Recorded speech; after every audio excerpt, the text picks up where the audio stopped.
Welcome to Godavari రుచులు. ఈరోజు మనం గోదావరి స్టైల్ చేపల పులుసు ఎలా తయారు చేయాలో చూద్దాం. దీనికి కావలసిన పదార్థాలు: తాజా చేప ముక్కలు, పచ్చిమిర్చి, టొమాటో, ఉల్లిపాయ, అల్లం వెల్లుల్లి పేస్ట్, మసాలా దినుసులు, చింతపండులో నీళ్లు పోసి పక్కన పెట్టుకోవాలి. తర్వాత చేప ముక్కలు తీసుకుని బాగా శుభ్రం చేసుకుని చేప ముక్కలకు ఒక గిన్నెలో తీసుకుని పసుపు, ఉప్పు, కారం, నూనె వేసి బాగా కలపాలి. చేప ముక్క బాగా పట్టించిన తర్వాత కాసేపు కలుపుకొని పక్కన పెట్టుకోవాలి. పక్కన చేప ముక్కలు పక్కకు పెట్టుకున్న తర్వాత స్టవ్ వెలిగించి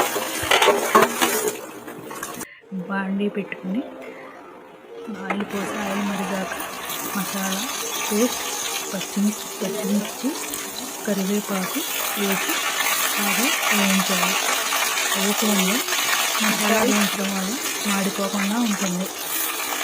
బాగా వేగిన తర్వాత ఆయిల్ సెపరేట్ అయ్యేంత వరకు వేయించి ఆ తర్వాత కలుపుతూ ఉండాలి. అడుగంటకుండా చూసుకోవాలి.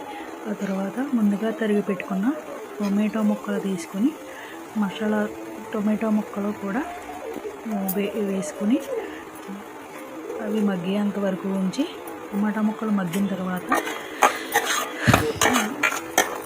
స్టవ్ హై ఫ్లేమ్లో పెట్టుకుని ఒకసారి ఆయిల్ బయటకు వచ్చాక చేప ముక్కలు వేసుకుని చేప ముక్కలు అడుగంటకుండా చూసుకోవాలి. ఈ స్టవ్ మళ్ళీ లో ఫ్లేమ్లో పెట్టుకుని చేప ముక్కలు ఒక్కొక్కటి వేసుకుంటూ అన్నీ ఒకసారిగా వేయకుండా తర్వాత పైకి కిందకి కలుపుతూ ఉండాలి. అలా కలిపిన తర్వాత ముందుగా పక్కన పెట్టుకుని చింతపండు పులుసు తీసుకొని చేప ముక్కలు మునిగేంత వరకు పోసుకోవాలి. అప్పుడు స్టవ్ హై ఫ్లేమ్లో పెట్టుకుని పులుసు మరిగించాలి. పులుసు మరుగుతున్నప్పుడే ముందుగా పక్కన పెట్టుకున్న కొత్తిమీర, కరివేపాకు వేసుకోవాలి. స్టే ట్యూన్ గోదావరి రుచులు. ఈ సబ్జెక్ట్